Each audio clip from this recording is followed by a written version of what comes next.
The reason your parents want you to go to school is not because they love you, it's as a consequence of subliminal programming. What I mean by subliminal is a kind of indoctrination that takes place without the consciousness of the victim, like advertising, for instance.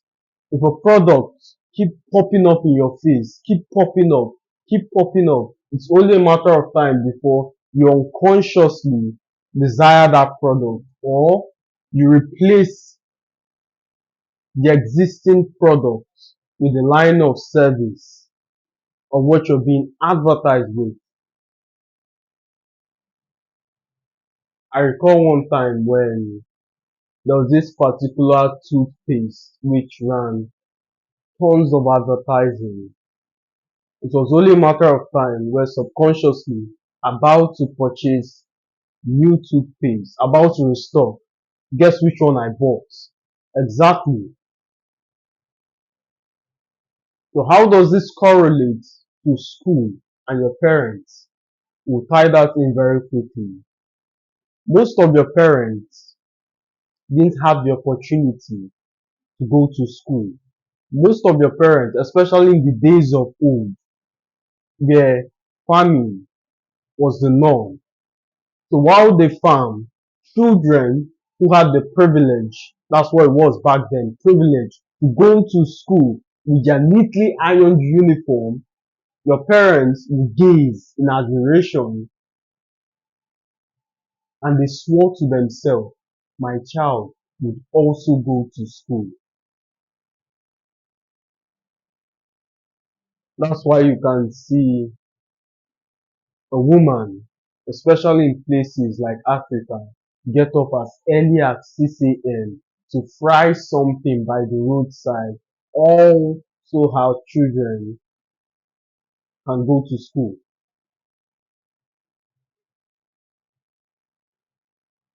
School has become a status symbol for parents. Ever get into the ever get into an argument with a senior citizen? He cuts you up with, I went to school.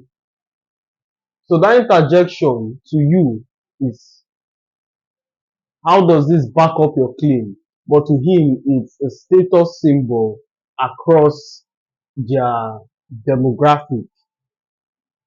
Now, if you bring it down to your generation in an argument with your peer and he casually brings up his educational background, do you care? Exactly.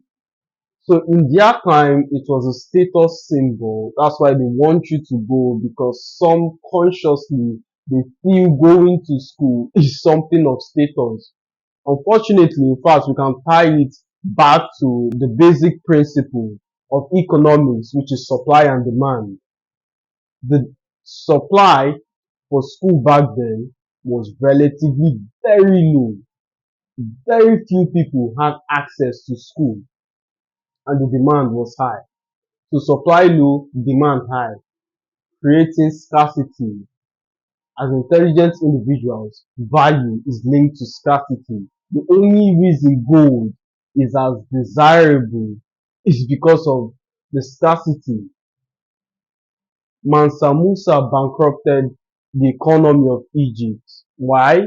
Because he handed out gold to every single person. So the beggar had gold, everybody had gold. If you pivot back this argument and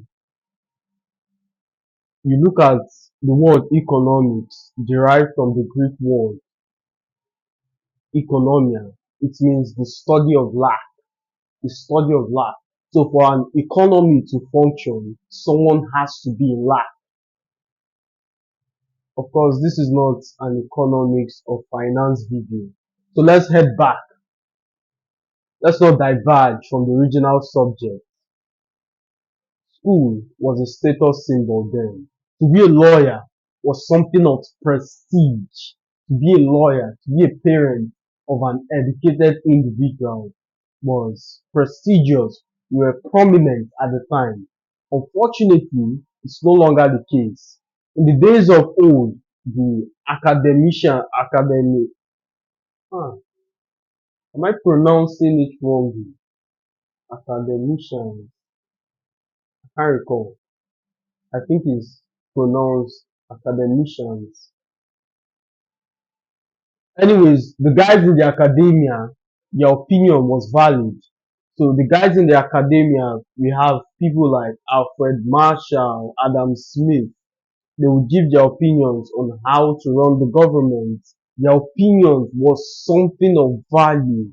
It was then, in the days of old, yes, going to school and coming out, there was a guarantee for employment. Unfortunately, not only is the people from the academia, their voices not heard, their opinions are no longer valid because one of the reasons being they are no longer scarce. School has been decimated. School is no longer a thing of prestige. You understand? So one of the reasons they force you, one of the reasons they make sure you go spend 4 to 6 years of your life chasing a piece of paper is a consequence of subliminal indoctrination, subconsciously indoctrinated.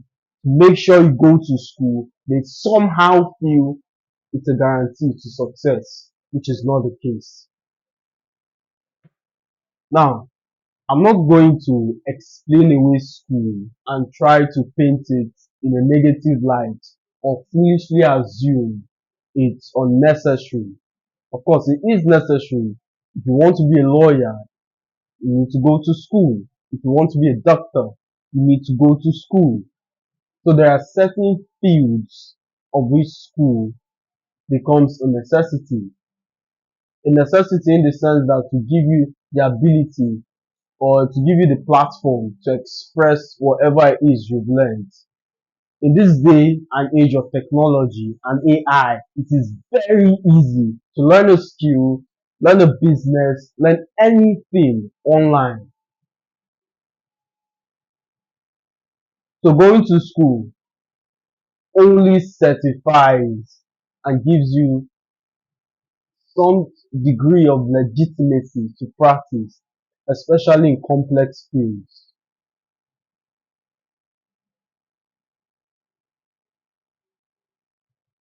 But there are benefits of school. School gives you exposure, exposes you, it broadens your horizon, opens you up to different possibilities beyond your frame of reference.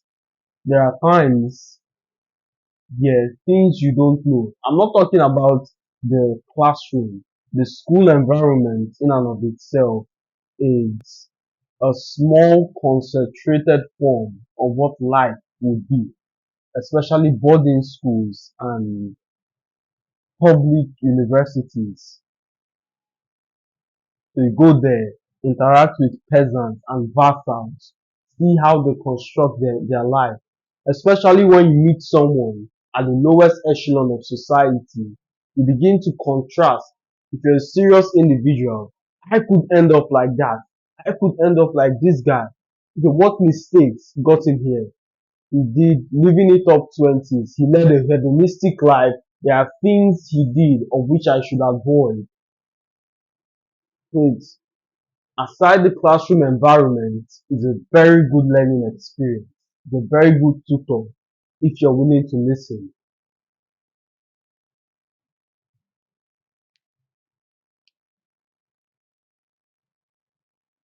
But should I or do I advise you go to school? It depends. If you're purposeless and by school, in fact, let me lay this point for you dumb fucks who are literal and oh, you need to learn how to read and write. The kind of school I'm talking about is furthering your education, which is high level institutions like uni, college, PhD, and all of that. Isn't it funny that the billionaires, when they are done building their company into $1 trillion conglomerates, then they get back for a PhD? Doesn't that instruct they know something you don't? Your Bible says, follow them who through patience and faith has obtained the promise. So the billionaires who you should be emulating, not blindly, are doing XYZ. Shouldn't you consider it at least?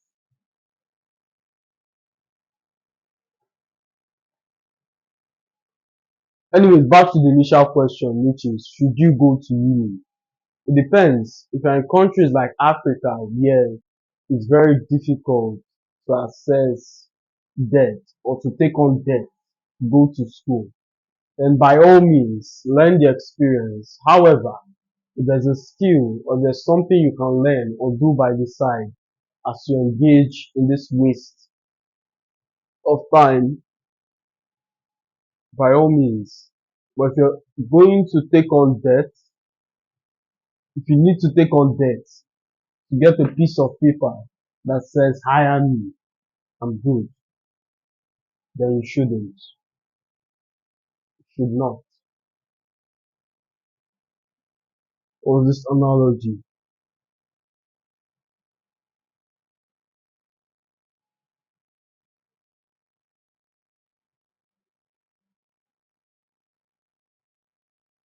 I gave this analogy in my class, which is how many students will graduate from this class? 200 maybe. How many students will graduate from this university? Our set, thousands. How many students will graduate from this state? Hundreds of thousands. If you extrapolate that concept across the country, we have millions of students, tens of millions coming out every single year, waving a piece of paper saying, please hire me, I am competent. Life is filled with hidden contradiction where you need experience to get a job, but you need a job to gain experience.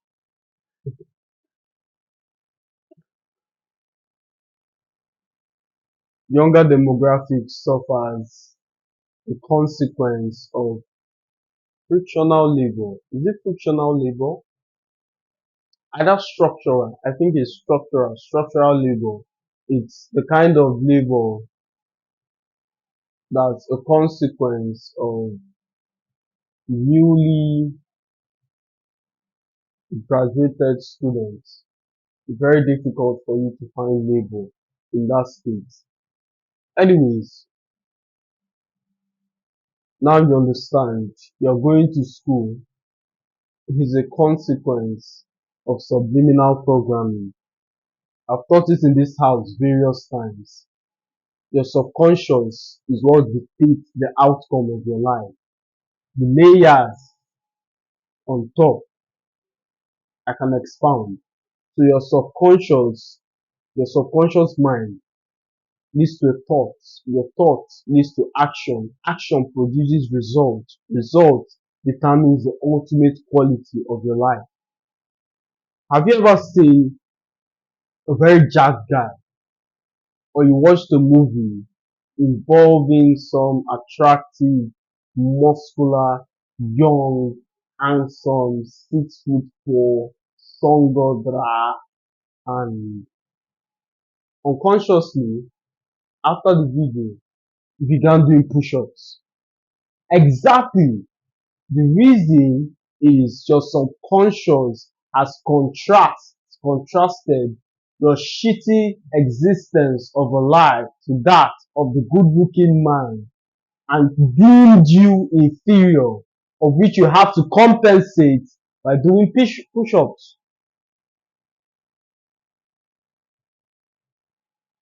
Subconscious dictates the outcome of your life. And as always, my friends, it's a pleasure speaking to you. See you in the next one.